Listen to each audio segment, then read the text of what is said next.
കാലത്ത് ഒരാട്ടിടയന് 100 ആട്ടിൻകുട്ടികളുണ്ടായിരുന്നു. ആട്ടിടയൻ ആ 100 ആട്ടിൻകുട്ടികളെ നല്ലതുപോലെ പരിപാലിച്ചിരുന്നു. ഏതെങ്കിലും ഒരു ആട്ടിൻകുട്ടിയുടെ ദേഹത്ത് മുറിവുണ്ടെങ്കിൽ അതെല്ലാം മരുന്ന് വെച്ച് ഭേദമാക്കുന്ന ഒരു നല്ല ഇടയനായിരുന്നു അത്.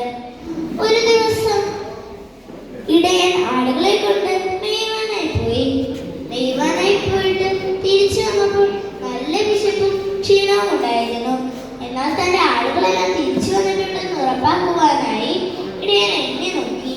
1, 2, 3 അങ്ങനെ 97, 98, 99. 100-ാമത്തെ ആട്ടിൻകുട്ടിയെ കാണുവാനില്ല. ഇടയൻ കരുതി വിശപ്പും ക്ഷീണമുള്ളതിനാൽ എണ്ണം തെറ്റിയതാണ്. ഇടയൻ ഒന്നും കൂടി എണ്ണി.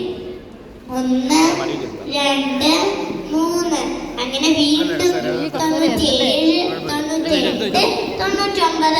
100-ാമത്തെ ആട്ടിൻകുട്ടിയെ കാണുവാനില്ല.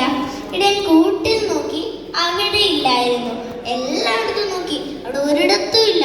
കൂട്ടുകാരോട് പറഞ്ഞപ്പോൾ കൂട്ടുകാർ പറഞ്ഞു, ഒറ്റ ഒരു ആട്ടിൻകുട്ടിയല്ലേ പോയുള്ളൂ, ബാക്കി 99 ആട്ടിൻകുട്ടിയില്ലേ?